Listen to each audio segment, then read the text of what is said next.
Abu Bakar sampai saking setianya Nabi mempersiapkan beliau untuk menjadi panutan bagi umat di kemudian hari. Dalam sakitnya itulah diundang Abu Bakar, diminta ke depan untuk memimpin sholat dalam sakitnya. Kalaulah Rasulullah menganggap ada yang paling mulia sahabat, tentu akan didahulukan yang lain. Pada saat itu ada Utsman, ada Umar, ada Ali, tapi yang dipilih Abu Bakar. Kata beliau, Abu Bakar jadi imam. Bahasa kitanya. Kata Abu Bakar, ya Rasulullah jangan saya itu orang yang paling banyak sedihnya, takut gak khusyuk nanti. Ya. Kata Rasulullah, kamu seperti saudaranya Yusuf saja. Ayo jangan banyak alasan, jadi imam. Ya. Saking merendah hatinya. Takut kalau banyak menangis, tiba-tiba orang jadi gak khusyuk gitu ya. Itu Abu Bakar. Ya. Singkatnya, setelah wafat, bersepakat sahabat. Bersepakat. Tidak banyak persoalan perbincangan lagi. Ya. Musyawarahnya singkat, cuma kumpul, langsung tertuju pada Abu Bakar.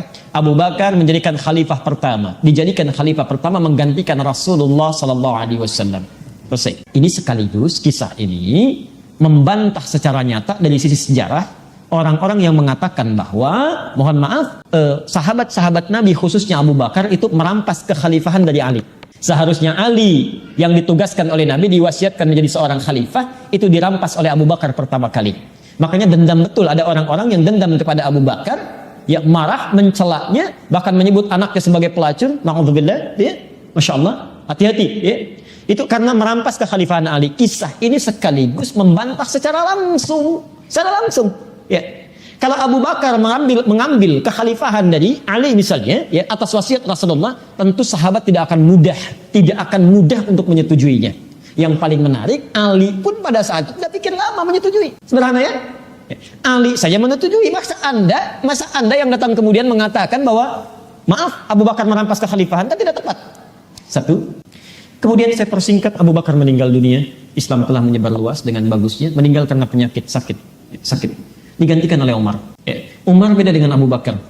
Abu Bakar seorang panutan, seorang yang dituakan. Kata para ahli sejarah, penting bagi umat Islam ini menggambar, menginspirasi dari Abu Bakar, harus ada seseorang ditokohkan, jadi panutan, yang disepuhkan. Karena kalau ada orang sepuh itu, orang juga akan segan, sungkan. Begitu motor didorong rame-rame kumpul, jangan di sini, ini rumah sesepuh kita, pindah aja ke yang lain. Abu Bakar. Umar lebih tegas. Saking tegasnya, saking kuatnya, jenderal tapi soleh. Kata Nabi, sepanjang Umar masih hidup, maka dialah pintu fitnahnya. Pintu fitnahnya. Maksudnya apa? Kalau Umar masih ada, itu ditutup. Gak akan terbuka. Ya. Bahkan setan pun kata Rasulullah, kalau berpapasan dengan Umar itu lari. Anda bayangkan. Ya. Maksudnya, saking tegasnya Umar, ya, saking kuatnya memegang teguh ajaran, itu luar biasa. Umar. Tapi pintunya ada di Umar. Ya. Maksudnya apa? Ini isyarat kalau Umar masih hidup, keadaan akan tentram. Tapi kalau Umar wafat, pintu fitnah mulai terbuka. Ya, karena gerbangnya mulai terbuka. Ya. Allah, pada masa Umar inilah rakyat sejahtera. Ya. Dan Umar khalifah pertama yang mempraktekkan belusukan. Itu Umar. Ya. Ini bukan yang sekarang, kalau sekarang ketinggalan zaman, jauh. Ya.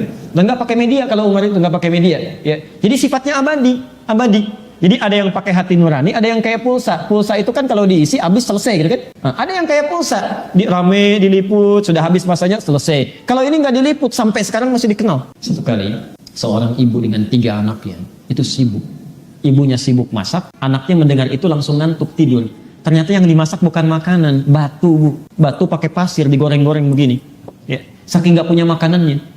Orang ini mengumandangkan syair bersenandung, duh khalifah yang katanya hebat, gak perhatian pada rakyatnya sampai ingin makan batu. Umar lewat sedang belusukan, kedengaran itu, langsung menangis Umar. Kemana Umar? Langsung lari mengejar ke Baitul Mal. Ajudannya tergopoh-gopoh sambil mengambil gandum, dimasukkan ke dalam karung. Ajudannya bilang, biar saya yang lakukan. Kata Umar, tidak, saya akan dihisab di hari kiamat nanti. Dibawa itu gandumnya sekarung, dibawa ke hadapan ibu tadi. Ibu tadi masih mencela khalifah. Langsung dimasakin oleh Umar sampai jadinya, sampai dituangkan, sampai dibangunkan anak-anaknya. Dalam keadaan demikian, ibu tadi tidak tahu bahwa yang membantu dia seorang khalifah yang sedang dicelanya. Umar diam aja, nggak tahu orang itu kalau itu khalifah. Ya, langsung pergi, selesai. Itu Umar. Ya. Masa Umar menyebar Islam sampai ke Persia. Ini saya buka, mulai muncul ini celah-celahnya. Persia itu kalau sekarang masuk Irak, Iran dan sebagainya. Ya.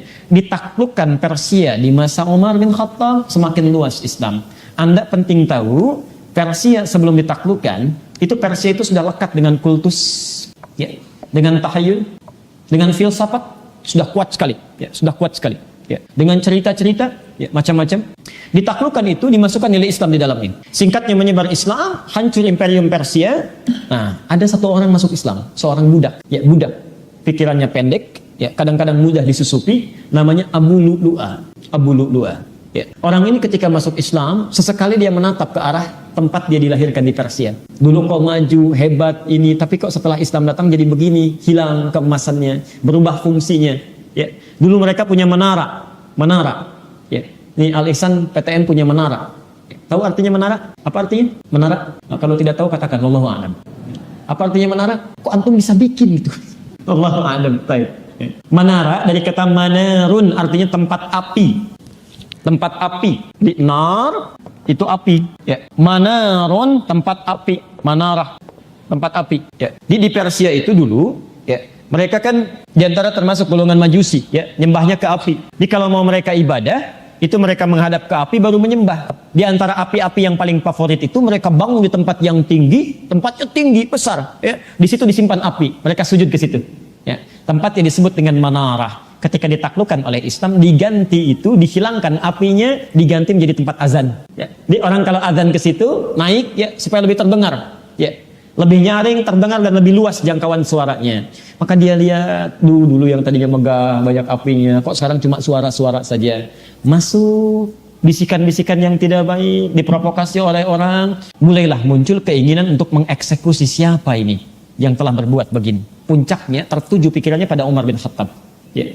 Diamati kebiasaan Umar, senang salat subuh di masjid, ya. Suka jalannya lewat sini. Setelah dipelajari petanya, diketahui, mulailah dia Abu Lu'lu'ah membuat pedang, ya, pedang kecil semacam golok itu, khusus dibuat langsung bermata dua. Jadi kalau mata satu itu untuk melukai, ya. Tapi kalau mata dua sisi itu pasti yang satu melukai, yang satu membunuh, mengoyak jantung. Maka diikuti, dipelajari cara Umar masuk ke dalam masjid, kapan dia sholat, Masya Allah. Setelah diketahui itu, satu kali setelah ditetapkan waktunya, mojok Abu Lu'lu'ah menunggu duluan di masjid. Setelah siap Umar datang, siap akan dibuka salat, ya, siap mulai bertakbir, Umar meluruskan barisan. Begitu takbir Allahu Akbar, menyelinap ke barisan pertama, ditusukkan ke Umar. Ya, beberapa kali. Jatuh tersungkur Umar, ya, sahabat mulai panik situasi itu. Masing-masing mulai akan menolong. Orang ini paham, ya. Pasti kalau ketangkap dieksekusi juga. Akhirnya apa yang dilakukan? Setelah Umar berhasil dicelakai, dia sabatkan pedangnya ke kanan dan ke kiri. Kurang lebih 12 sahabat syahid pada saat itu. Bukan cuma Umar. Ya. Ditangkap orang ini, begitu ketahuan, ditangkap, dipegang, dihimpun. Ya. Dia memilih untuk bunuh diri. Maka wafatlah dia. Meninggal Umar bin Khattab, wafat Umar, sahabat mulai berkumpul. Ini karena Umar sudah wafat, ya, maka kita harus memilih khalifah yang baru. Saya percepat. Maka mereka diskusi, kumpulah 6 orang. Ada Uthman, ada Ali, ada Talha, ada Ibnu Zubair, ada Abdurrahman bin Auf, kumpul. Ya. Dan yang menarik, semua saling memilih orang lain. Ya. Nggak ada pilih masing-masing itu, nggak ada. Ya. Nggak ada. Ya. Masya Allah, misal saya ajukan diri saya aja, nggak ada. Ya. Jadi Uthman memilih si A memilih si B memilih si C. Bahkan terakhir ketika dipilih Abdurrahman bin Auf, nggak bisa pilih orang lagi. Kata Abdurrahman bin Auf, saya mengundurkan diri. Udah gak ada yang ditunjuk. Antum misalnya berjajar begini, saya milih si A, saya milih si B, saya milih si C, sampai ke ujungnya gak ada lagi orangnya. Saya mengundurkan diri. Masya Allah. Gak ada. Ya, Masya Allah. Minta khalifah aja enggak. Ya, minta saham pun tidak. Kan sekarang ramai ya. Mama minta pulsa, papa minta saham. Aneh-aneh aja itu ya. Mamanya nggak minta, papanya nggak minta. Ini coba antum kalau bikin istilah yang jelas lah itu ya. Kasihan itu. Sepakatlah semua sudah. Uthman diangkat. Tidak ada yang keberatan. Antum mesti catat betul. Tadi saya sampaikan di muka, Nabi mengatakan Umar itu pintu fitnah, penjaganya maksudnya. Penjaganya. Maka ketika Umar wafat, mulailah muncul, setan mulai bergerak. Okay. Orang-orang mulai tampak siapa yang setia, siapa yang menunggu momentum. Uthman naik diangkat menjadi khalifah. Uthman itu orang paling lembut di antara sahabat Nabi. Paling pemalu. Saking pemalunya Rasulullah pun memperlakukan Uthman beda dengan sahabat lain. Allah. Nabi sedang duduk begini, sebagian bajunya tersingkap di kakinya, di pahanya. Ya. Abu Bakar datang, itu masih begitu saja. Umar datang, belum diperbaiki. Begitu Uthman datang, ditutup oleh Rasulullah. Bertanya Abu Bakar dan Umar, kenapa ya Rasulullah? Akan datang seorang pemalu. Dia saja malu dengan saya pun mesti malu dengan dia. Uthman. Bahkan ketika sedang makan anggur di salah satu kebun, ya, datang Utsman. Kata Rasulullah, "Ya Utsman, engkau akan banyak ujiannya, engkau akan banyak cobaannya. Bersabarlah." Bersabarlah. Allah. Singkatnya Utsman naik, fitnah pertama yang muncul adalah masuk Islamnya seorang tokoh Yahudi namanya Abdullah bin Sabah. Abdullah bin Sabah. Ini orang Yahudi, bukan Yahudi biasa, tapi tokoh Yahudi, Rabi. Masuk Islam dia. Mengatakan asyhadu an la ilaha illallah, di lisannya asyhadu anna Muhammadar Rasulullah. Abdullah bin Sabah. Tentang Abdullah bin Sabah ini, jangankan referensi dari kitab Sunni, dari kitab Syiah pun ada. Dari kitab Syiah pun ada. Ini saya bawa bukunya, jadi bisa dibacakan nanti, simpan. Kalau mau kopi nanti, insya Allah saya izinkan ini, karena dapatnya agak susah. Agak susah, ini agak langka kitabnya, agak langka. Dan ini yang paling kontemporer, paling kontemporer. Ini yang bagus, bukan hanya seputar isinya membahas tentang Syiah, tapi semua tanya jawab persoalan-persoalan seputar Syiah dibahas. Ya, pelan-pelan. Masuk Islam Abdullah bin Sabah. Siapa dia? Ini tokoh Yahudi paling provokatif di zamannya, paling provokatif. Ya. Dia mengatakan masuk Islam, Allah ternyata dicatat dalam sejarah masuk Islamnya ini sebagai kamuflase saja karena sudah menyusun siasat. Dia mempelajari itu. Masa Abu Bakar gak mungkin diruntuhkan Islam. Ya. Ini orang ini punya sifat dendam karena dulu Yahudi diusir oleh Rasulullah atas perintah wahyu dari Madinah. Ya. Dari Madinah dikeluarkan sampai dari Khaybar dikeluarkan karena bukan karena diusir, bukan karena turun wahyu saja, bukan. Karena memang penyakit. Ya. Secara hukum politik suka merusak, sudah ada perjanjian. Mereka dikeluarkan bukan karena Allah memerintahkan saja, bukan. Karena memang mereka berperilaku untuk minta dikeluarkan. Ada anak masuk sekolah. Aturan di sekolah mengatakan siapa yang merokok akan dikeluarkan dari sekolah. Ya. Kepala sekolah akan mengeluarkan. Tiba-tiba ada seorang anak merokok. Kepala sekolah mengeluarkan dia. Pertanyaan saya, siapa yang mengeluarkan anak itu dari sekolah? Anak itu sendiri. Karena dia merokok. Ya. Kepala sekolah cuma menjalankan aturan saja. Nah, Nabi punya perjanjian dengan Yahudi, tidak boleh berkhianat. Siapa yang merusak sistem keamanan, siapa yang merusak sistem ketentraman dalam satu negara, dia harus keluar dari situ. Ya. Jangankan dulu lah. Sekarang saja kalau ada yang memberontak, ya kan? Sekarang ada yang merusak sistem negara, pasti dieksekusi juga kan? Ya, itu dikeluar, Nabi masih baik itu. Jangan dieksekusi, jangan dibunuh. Mungkin saja dia keluar masih bisa berubah. Dikeluarkan dari Madinah. Itu dendam. Keturunannya diantaranya, itu diwariskan cerita-cerita itu sampai kepada Abdullah bin Sabah. Ini mencari momentum, kapan nih bisa dibalikan lagi situasi. Harus dipecah di dalamnya. Masa Abu Bakar gak mungkin, karena masih kuat. Masa Umar, setan aja lari, apalagi saya. Allah. Apalagi dia maksudnya, maaf bukan saya. Apalagi Abdullah bin Sabah. Baik. Wafat Umar, muncullah khalifah paling lembut. Masya Allah. Dimanfaatkanlah ini oleh Abdullah bin Sabah. Utsman saat naik menjadi seorang khalifah, dipilih oleh beliau orang-orang terbaik untuk jadi pemimpin di daerah-daerah, gubernur lah kalau kita. Ternyata yang terbaik itu saudara-saudaranya dari Bani Umayyah. Amr bin As diutus ke Mesir. Muawiyah diutus ke Syam. Syam sekarang Palestina, ya, Syria, ya, Libanon, Jordan, ya, Urdun itu Syam sekarang. Ya Allah. Dimanfaatkanlah ini oleh Abdullah bin Sabah untuk memecah belah. Isu pertama dua.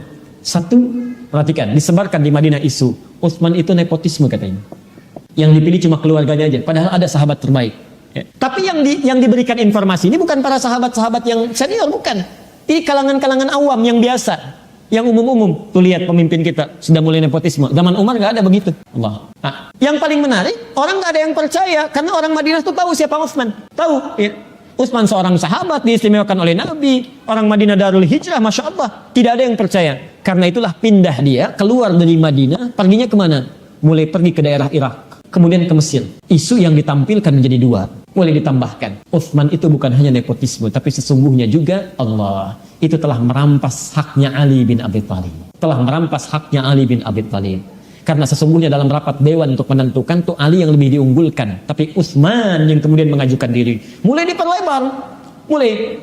Nah, dimunculkanlah kemudian riwayat-riwayat sahih hadisnya. Di hadis Muslim ada, di Al-Bukhari ada hadis-hadis dari Nabi yang tentang mengistimewakan seorang Ali. Peristiwa Ghadir Qum, peristiwa macam-macam nanti saya jelaskan ketika menjelaskan Ali. Dimunculkan itu. Yang jadi masalah, mohon maaf, banyak orang-orang yang awam sekalipun hafal Quran, tapi awam ilmunya karena dia jauh dari pusat Islam, seakan-akan menyimpulkan benar nih perkataannya. Benar. Allah. Maka mulailah muncul orang tidak percaya, mulai dari Mesir, tidak percaya pada Utsman. Bergerombol dari Irak, dia berhasil itu. Dia berhasil. Apa yang terjadi? Abdullah bin Sabah berhasil menyusun kekuatan, ya, memunculkan orang-orang, dibuat fanatik terhadap Ali, sehingga Dia merasa lebih mudah kalau Utsman diadu dombakan dengan Ali, wafat dua-duanya, lebih mudah memecah belah orang Islam. Ya. Caranya apa?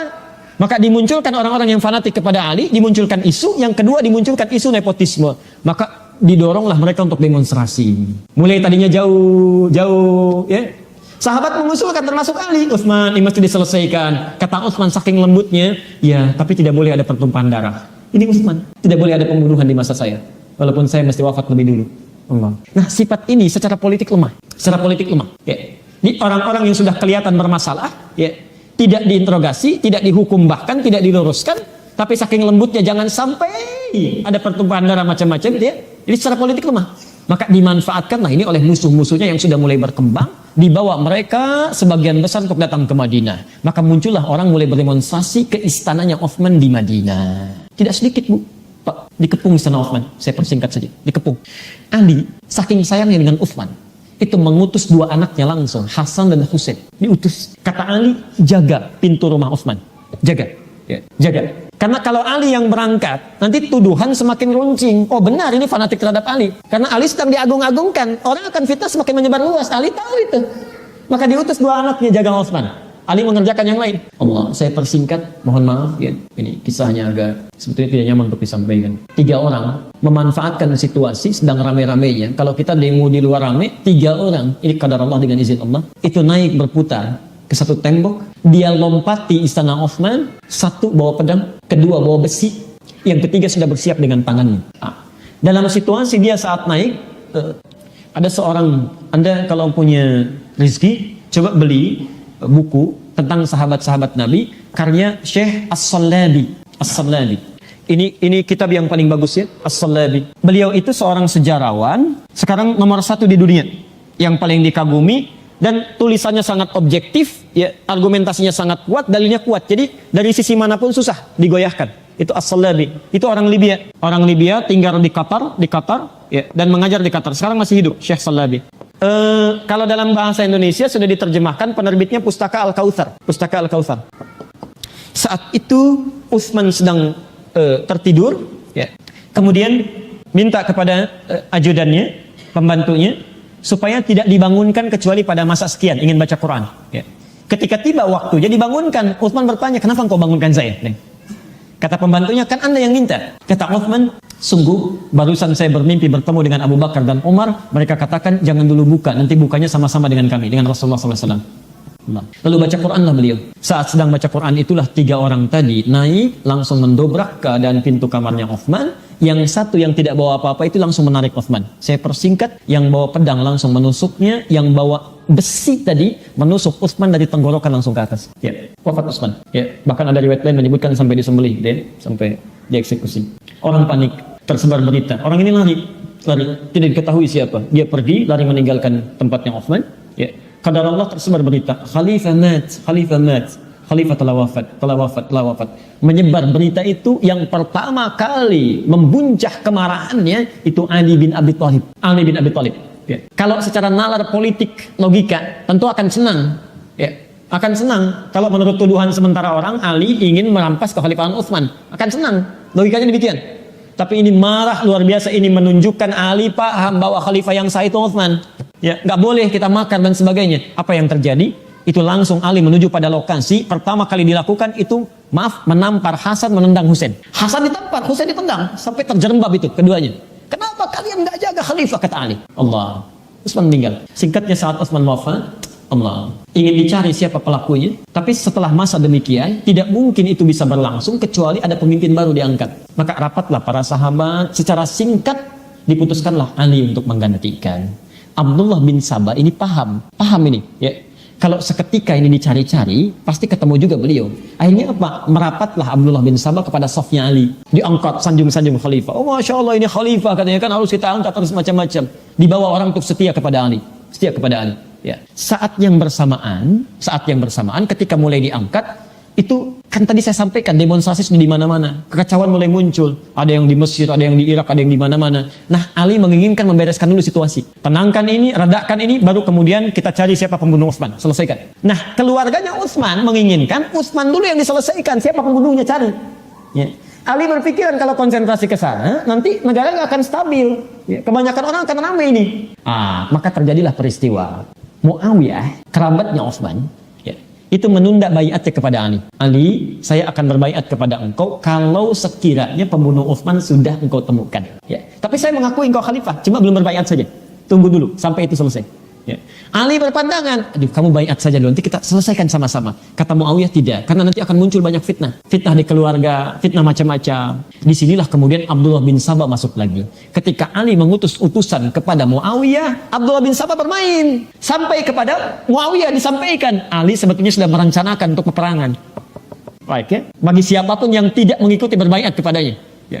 Begitu dengar informasi akan menyiapkan pasukan dari sisi Ali, apa yang terjadi? Muawiyah langsung naik ke atas mimbar menyampaikan, hadirin, kata Muawiyah, di wilayah Syam ya, di Damaskus. Itu Damaskus termasuk kuat pada saat itu. Ali sudah menyiapkan pasukan karena kita belum berbaiat kepadanya. Menurut kalian apa yang harus saya lakukan? Maka rakyat di situ mengatakan, ya, kami sami'na wa ata'na, terserah Anda saja. Kalau Ali memang menyerang, maka kita pun harus mempersiapkan. Kita bertahan. Kita bertahan. Bahasa Muawiyah bertahan, bukan menyerang. Bertahan. Tapi berita yang sampai dibawa lagi oleh Abdullah bin Sabah disusupkan. Sampaikan pada Ali bahwa Muawiyah bin Abi Sufyan sudah menyiapkan pasukan. Menyiapkan pasukan dan diangkat dia sebagai khalifah di sana. Orang berbaiat kepadanya. Maka muncullah Ali bin Abi Thalib, berita itu sampai kepada beliau, naik lagi ke mimbar. Beliau sampaikan, ada berita menyampaikan, kalau zaman dulu kan nggak ada telepon ya, kan mudah ditelepon. Abiyah, ngapain kamu nyiapin pasukan? Ya, kan bisa begitu ya? Tidak. Allah. Ali naik ke atas mimbar mengatakan, Muawiyah sudah menyiapkan pasukan, apa yang harus kita lakukan? Rakyat yang mengatakan, sami'na wa ata'na, kami terserah Anda. Nyiapkan pasukannya, kita lawan. Maka kata Ali bin Abi Thalib, baik, kita pun menyiapkan pasukan. Disiapkanlah oleh Ali sekitar 100.000 pasukan, Muawiyah menyiapkan 10.000 pasukan. Bertemulah di Siffin itu. Allah. Saya persingkat. Dalam peperangan itu jelas sudah ketahuan 100.000 lawan 10.000, mana yang menang? Belum tentu. Nabi aja baru bawa 300 pasukan lawan 10.000, Nabi yang menang 300. Baik. 100.000 lawan 10.000, mana yang menang? Wallahu a'lam, itu yang paling bagus. Baik. Dimulai pertempuran, tidak sedikit yang wafat. Ya, saya tidak perlu sebutkan karena jumlahnya cukup banyak. Masya Allah. Mereka syahid di jalan Allah. Yang paling menarik begini. Saat mulai terdesak pasukannya Muawiyah, maka Amr bin As, ini politikus yang sangat ulung, diplomat yang sangat luar biasa, cerdas orangnya, ya paling cerdik, itu mengusulkan pada Muawiyah, kita sudah terdesak. Kalau kita teruskan, itu berbahaya. Bisa banyak yang wafat. Sudah, tusuk saja Quran. Tusuk begini. Angkat dengan tombak ke atas. Dalam bahasa fikih disebut dengan tahkim. Tahkim itu artinya meminta damai. Putuskan sama Quran saja, jangan kita yang berdebat. Sudah, putuskan sama Quran daripada korban banyak. Ya. Ternyata ketika itu diangkat tahkim, kata Ali, ini pasti kerjaan Amr bin As ini. Ya. Tidak, teruskan dulu saja sampai mereka menyerah. Ya. Tapi jangan bunuh mereka. Ya, cukup lukai saja. Lukai dalam arti hilangkan ya kekuatannya. Sudah. Ya. Desak mereka. Nah, ini yang jadi masalah. Saat Ali mengatakan teruskan, desak mereka, tapi jangan bunuh. Sementara pengikut Ali mengatakan, nggak benar itu, salah. Bisa menyalahkan orang yang paling berilmu. Hati-hati nih. Orang cuma rajin tahajud, rajin sholat, rajin baca Quran, rajin puasa, tapi nggak tahu ilmu, wawasan nggak ada. Ya, langsung menyimpulkan, nggak benar itu, salah, kamu salah. Ya. Harusnya kalau tahkim kita jangan berperang. Ya. Maka orang ini langsung menyalahkan Ali, mufti di zamannya. Sahabat Rasulullah yang terpercaya, orang yang paling dikagumi oleh Nabi. Apa yang terjadi? Masya Allah. Bapak Ibu sekalian, mohon maaf. Mereka kemudian keluar dari barisan Ali. Keluar dalam bahasa Arab disebut kharaja. Kharaja. Khara dengan jim. Kharaja. Keluar dari barisan Ali. Orangnya disebut dengan kharijun. Kalau banyakkan, tidak sedikit, maka dijamakkan menjadi khawarij. Maka Bapak Ibu dengar istilah khawarij. Itu orang-orang itu pertama kali adalah istilah bagi orang-orang yang keluar dari barisan Ali. Ya. Tapi yang paling menarik, mereka keluarnya bukan sekedar keluar, sambil mengambil kesimpulan bahwa Ali itu salah, Ali itu kafir. Salah kamu, gak boleh kayak gitu katanya. Itu sudah dalam prediksi Nabi jauh sebelumnya. Kata Rasulullah, akan muncul di satu masa orang yang malamnya dihidupkan dengan sholat, siangnya dengan puasa. Hati-hati. Tapi dia sebab dari semua permasalahan. Ini fitnah paling besar. Ini khawarij. Jadi saya ingatkan betul. kalau kita tidak tahu tentang ilmu, jangan banyak memberikan fatwa. Kalaupun terbiasa kita sholat, baca Quran dan sebagainya, penting betul untuk menguasai ilmu pengetahuan. Karena supaya nggak masuk dalam kategori ini. Nanti saya ceritakan bagaimana jahatnya mereka ini. Keluar mereka ya, dari barisan Ali, jadi semakin berkurang. Nah, ada orang-orang yang mengatakan nggak boleh, kita mesti setia. Sepanjang pemimpin mengatakan demikian, kita ikuti, setia mereka. Nah, faksi yang setia dalam bahasa Arab, pengikut yang sangat setia dalam bahasa Arab disebut dengan Syiah. Syiah, Syiatun, Syiah, Syiah dari tasayyuh. Asalnya kelompok yang sangat setia, pengikut yang setia. Misal Nabi Isa alaihissalam punya murid 12 orang, Hawariyun, setia pada beliau, sifatnya disebut Syiah, yang setia, kelompok yang setia. Antum misalnya punya teman-teman yang setia mendukung, ya, dalam kebaikan misalnya, atau dalam apapun itu disebut dengan Syiah. Nah, jadi istilah Syiah pertama kali muncul itu bukan faksi ideologis, itu faksi politik. Asalnya faksi politik. Jadi yang setia terhadap Ali, mengikuti komando dari Ali bin Abi Thalib. Asalnya itu. Jelas sampai sini? Baik. Nah, saya persingkat saja. Karena situasi sudah tidak sebanding, Ali melihat akan banyak kekacauan, maka disepakatilah, sudahlah, kalau begitu tahkim saja. Tahkim. Bahkan Khawarij ini, maaf, ketika Ali memutuskan tahkim pun, dia sudah menganggap, sudah, nggak bisa ditarik lagi katanya. Kamu sudah kafir, kami nggak percaya dengan kamu. Keluar dia. Di saat Ali memilih tahkim pun, orang ini sudah mengatakan, nggak bisa, kamu sudah kafir, nggak bisa ditaati lagi. Dia keluar. Orang-orang tanpa ilmu, walaupun ibadahnya rajin, tapi bisa menghukumnya Ali seorang kafir. Nah, dia pergi. Di antara yang paling tokoh sentralnya ada 3 orang. Satu namanya Abdullah bin Muljam, yang kedua Bakr At-Tamimi, yang ketiga Buraq At-Tamimi. Buraq At-Tamimi. Ya, gampang saya. Ada cara dalam menghafal. Kalau Anda susah menghafal, coba analogikan pada kalimat yang mudah dihafal. Misal Bakar, ya ingat Abu Bakar. Ya, Bakar, oh berarti Abu Bakar. Bakar, walaupun bukan Abu Bakar, ya. Bakar At-Tamimi. Ya. Buraq misalnya, ingat ada riwayat saat Isra Mi'raj Nabi naik Buraq At-Tamimi misal, ya. Abdullah bin Muljam, di Abdullah bin Muljam, Buraq At-Tamimi dan Bakar At-Tamimi, ini tokoh sentralnya. Keluar mereka, disepakati tahkim, disinilah Abdullah bin Sabah bermain lagi. Perhatikan. Kesepakatannya begini, ini Ali diangkat jadi khalifah, Muawiyah dibaiat jadi khalifah juga di Damaskus. Kesepakatannya dua-duanya mesti turun. Lu diserahkan pada rakyat untuk memilih siapa yang diangkat jadi khalifah dan sepakat mengatasi persoalan. Ya, perhatikan. Ali mengutus Abu Musa Al-Asy'ari dalam proses tahkim. Kata Ali, bawa cincin khalifah ini, naik sampaikan kepada masyarakat, turunkan dulu dua-duanya, turunkan Ali. Ini diutus untuk menurunkan Ali. Muawiyah mengutus Amr bin As.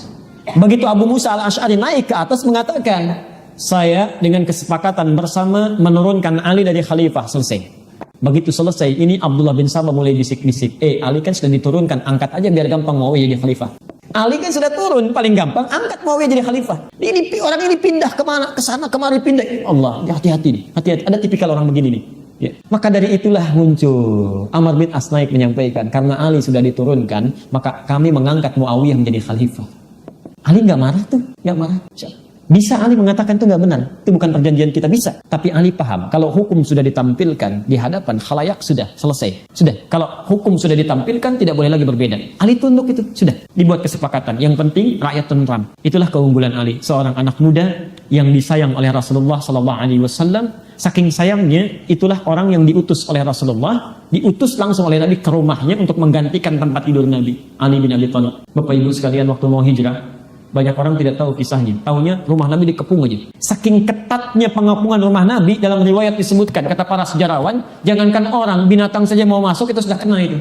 Saking ketatnya. Nabi sudah siap-siap hijrah dengan Abu Bakar. Kata Rasulullah, Ali, bala ya Rasulullah, gantikan tempat tidur saya. Tidur di tempat tidur saya. Maaf, yang diincar pada satu siapa? Nabi. Berarti tempat tidur itu memang tempat maut itu. Artinya pasti bertukar dengan kematian. Saking polosnya Ali, saking taatnya beliau, tidak banyak panjang pikir, langsung mengatakan, iya, siap ya Rasulullah. Gak ada pikir-pikir dulu. Atau misalnya, ya Rasulullah janganlah, Abu Bakar aja yang tuaan dikit, saya nanti ikut Nabi. Ali itu langsung tidur. Saking taatnya beliau, itu dibawa sampai setelah wafat Nabi. Sudah, tidak boleh ada pertempuran lagi. Saya taat. Cuma ada perjanjian nanti, satu masa akan diserahkan kembali. Saya persingkat, karena sudah kadung demikian, ini Khawarij semakin marah, semakin kacau nih, nggak benar khalifah, semuanya murtad katanya, kafir semua, kafir. Ali penyebab utamanya, ya Muawiyah diangkat tidak sah menjadi khalifah, Amr bin As di tokoh sentral yang salah mengangkatnya. Semuanya kafir, mesti kita bunuh. Maka 3 orang tadi, Abdullah bin Muljam, Bakar At-Tamimi, dan Burak At-Tamimi merencanakan membunuh 3 tokoh ini. Anda bisa bayangkan ya, hebatnya seorang sahabat. Baru bertempur bisa sholat bareng-bareng. Sholat berjamaah. Padahal tadinya perang itu. Sholat berjamaah bareng-bareng, ngobrol-ngobrol lagi. Karena memang mereka bukan ambisi politik, bukan. Ya. Saking mereka bersahabatnya gitu. Ya. Coba bisa nggak antum? Jangankan perang fisik lah. Ya. Kita misalnya ada perasaan iri hati saja, bisa nggak ngobrol bareng-bareng? Nggak ada. Tetangga keluar duluan, kita mau keluar, tunggu biar dulu dia dulu yang jalan. Itu yang begitu tuh. Kita enggak, insya Allah ya, yang lain. Yang lain. Di sini enggak, insya Allah. Enggak, saya nggak bilang nggak beda. Enggak, insya Allah. Enggak usah pakai beda. Saya tuliskan dulu. Maka diputuskanlah 3 ini harus dieksekusi. Dieksekusi. Yang pertama, Ali jelas. Maka Abdullah bin Muljam langsung yang mengeksekusi. Bapak Ibu tahu nggak siapa Abdullah bin Muljam? Seorang ahli Al-Quran. Pembaca Quran, qori dan mukri. Qori itu yang baca Quran, mukri yang membacakan Quran pada orang lain. Saking bagusnya bacaannya, di masa Umar bin Khattab dikirim ke Mesir untuk mengajarkan Quran. Ditulis surat oleh beliau. Akan datang seorang pembaca Quran, perlakukan dia dengan baik, berikan kebutuhannya. Abdullah bin Muljam. Tapi ini kena karena nggak ada ilmu, masuk Abdullah bin Sabah masuk mengatakan Ali kafir, harus dibunuh Allah. Dan puncaknya, maaf, datang fitnah baru. Ada seorang perempuan sangat cantik parasnya, tergoda Abdullah bin Muljam oleh orang ini. Ya. Kemudian bermaksud untuk dinikahi. Kata perempuan ini semakin menguatkan dirinya. Kalau kamu ingin nikahi saya, maka salah satu maharnya harus membunuh Ali bin Abi Thalib. Perempuan Yahudi ternyata. Ya, perempuan Yahudi, desainnya Abdullah bin Sabah. Futaimah namanya, Futaimah. Apa yang terjadi? Semakin kuat niatnya, berkomplot 3 orang ini. 1 ingin membunuh Ali, Abdullah bin Muljam. Yang 1 Muawiyah bin Abi Sufyan, 1 Amr bin As. Tiganya berangkat bersamaan. Ya, karena tahu akan sholat berjamaah. Apa yang terjadi? Muawiyah bin Abi Sufyan gak jadi ke masjid karena sedang sakit saat itu, gak berangkat. Amr bin As gak sempat dibunuh, ya, gak sempat, terlukai saja. Ya, orang yang ditangkap dieksekusi. Ali bin Abi Thalib dengan izin Allah, ini qadar Allah sudah, ya, masuk ke masjid itu yang ditusuk berkali-kali sambil bersimbah darah. Ya. Ali kemudian meminta tolong, sahabat mulai mengejar orang ini sampai ditangkap. Ya, sampai akhirnya dibunuh orang ini, dieksekusi. Cara dibunuhnya, dipotong tangannya, potong kakinya, ya, ditusuk kedua matanya, ya, baru kemudian dipenggal kepalanya. Itu Abdullah bin Muljam. Dan setelah dipenggal belum selesai, nggak dikubur, dibakar. Ya. Kenapa? Membunuh sahabat. Ya. Itu saking dihinakannya gitu. Anda bisa bayangkan, pembunuh sahabat saja dieksekusi demikian. Maka bagaimana dengan yang menyudutkannya, mencelanya, menghinanya dan sebagainya? Bagaimana azab yang kemudian disediakan tadi, seperti hadis yang saya bacakan kemudian. Nah, singkatnya Ali wafat, mulailah berubah. Abdullah bin Sabah mulai mengangkat-ngangkat, mulai dihidupkan kembali. Dari faksi politik diarahkan kepada faksi ideologis. Ali kena zalim, keluarganya kena zalim, gara-gara Muawiyah itu keluarganya Utsman itu temannya Abu Bakar, komplotannya Umar. Mereka sebenarnya perampas. Ali belum beberapa waktu jadi khalifah sudah dibunuh, sudah dieksekusi, dizalimi semuanya. Padahal mereka lah yang layak untuk menjadi khalifah. Dimunculkanlah hadis-hadis macam-macam. Sampai muncullah perubahan Syiah yang tadinya faksi politik karena dimunculkan nilai ideologis berubahlah menjadi kepercayaan. Jadi aliran ideologis. Sejak saat itulah mulai muncul ya pengikut setia Ali, tapi sudah mulai berbeda. Karena Utsman itu pengkhianat, Abu Bakar pengkhianat, Umar pengkhianat, plus yang lainnya Muawiyah pengkhianat, maka kita tidak boleh mengambil apapun yang datang dari mereka. Qurannya jangan diambil, riwayatnya jangan diambil, kebaikannya jangan diambil, tolak mereka semua. Maka tolak tadi Rafidhah, orang yang disebut dengan Rafidhah. Muncullah Rafidhah untuk menyebutkan sifat penolakannya, Syiah untuk menunjuk kesetiaannya. Jelas ya?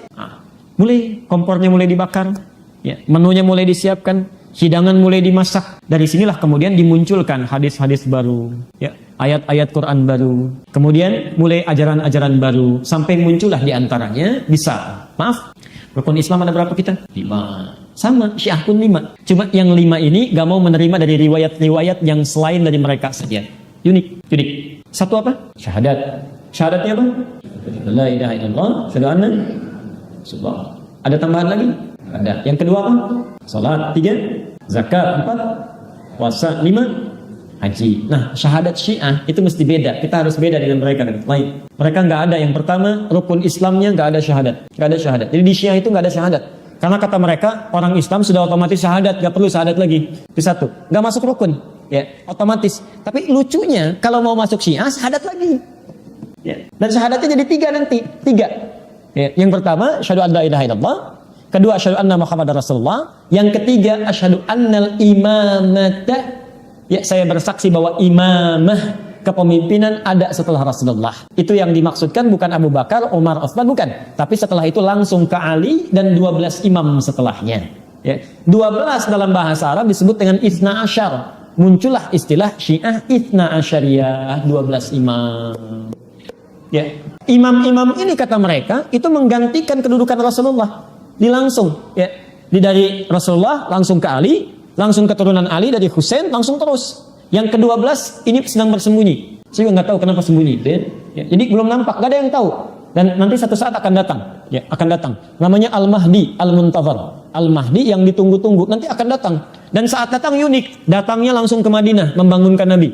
Ya, jadi Nabi sedang tidur dibangunkan, lalu Fatimah dibangunkan, Ali dibangunkan, lalu sama-sama membangunkan Abu Bakar, Umar, Utsman, dan mereka disiksa tiga-tiganya itu. Ya, karena menyiksa ahli bait. Kata mereka itu. Kata mereka. Di 12 imam. Kepercayaan mulai robah. Syahadat jadi tidak ada, langsung sholat, kedua zakat, 3 puasa, keempat haji, yang kelima namanya wilayah. Itu yang disusupkan oleh Abdullah bin Sabah. Ya, wilayah itu apa? Wilayah itu ketaatan kepada imam dalam 2 hal. 1, wilayatul hukmi dalam kepemimpinan. Jadi kalau dalam kepemimpinan di masyarakat, kepemimpinan negara itu harus taat pada imam. Siapapun presidennya harus ada imamnya. Misal, sekarang misalnya kalau di Iran ya, imamnya Ayatullah misal Khomeini itu imamnya. Ya. Presidennya siapa? Bukan beliau, presidennya yang lain. Ya, kemarin Ahmadinejad, sekarang Hasan Rouhani misalnya. Itu presidennya, tapi ketaatan presiden pun tetap pada imam. Dan imam ini disebut maksum. Maksum itu cuma sifat para nabi dan rasul.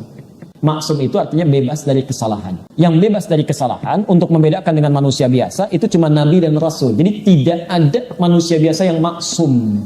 Ya, kalau Anda sudah mengatakan ada orang maksum, artinya ada nabi baru. Sudah keliru di sini. Yang kedua, wilayatul faqih. Wilayatul faqih itu ketaatan dalam hal hukum. Jadi kalau kata imamnya A, mesti A. Ya. Sholat Anda nggak sah, harus bawa batu dari Kalbara, simpan di bawah misal. Ya. Itu nggak sah semuanya, nggak sah. Nah, karena ini rukun dalam Islam, yang tidak percaya dengan imamah itu belum Islam. Dia kafir. Jadi kalau ada orang rukun Islam yang tidak tambah dengan imamah, itu dalam persepsi Syiah yang sekarang itu kafir. Itu bukan Islam. Dia mesti bersyahadat lagi. Ya, kalau sama-sama Islam, ngapain bikin aliran lagi? Kalau sudah Islam, ya sudah, terima saja. Kenapa mesti ada yang baru lagi? Kan sederhananya begitu ya. Kemudian rukun imannya berapa? Kita berapa? Dipikir-pikir dulu barangkali. Tidak. Nah, baik. 1, Allah. 2, malaikat. 3, Rasul apa kitab? Kitab apa Rasul? Kitab. 4, 5, kiamat. 6, qada dan qadar. Bukan takdir. Qada dan qadar. Kalau takdir itu bukan masuk rukun iman. Beda antara takdir dengan qadar itu lain waktu pembahasannya. Ya.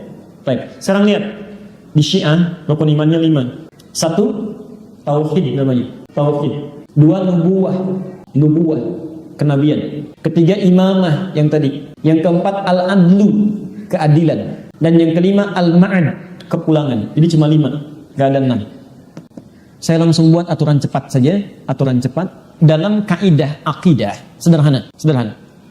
Tidak perlu bicara alirannya, tidak perlu bicara madhabnya. Kalau Anda klaim tentang Islam tapi beda rukun Islam dan rukun imannya, maka bukan Islam. Selesai. Apapun namanya. Contoh, rukun Islam 5, syahadatnya asyhadu an la ilaha illallah, tiada Tuhan selain Allah, yang Tuhannya bukan Allah, bukan Islam. Selesai masalahnya. Asyhadu anna Muhammadar Rasulullah, nabinya Muhammad, yang nabinya bukan Muhammad, bukan Islam. Yang nabinya Ahmad itu bukan Islam. Selesai. Ya, Ahmadiyah misalnya pengikut Ahmad itu bukan Islam. Ya. Jadi kalau mereka mengatakan sudah bukan Islam saja, selesai masalah. Ya.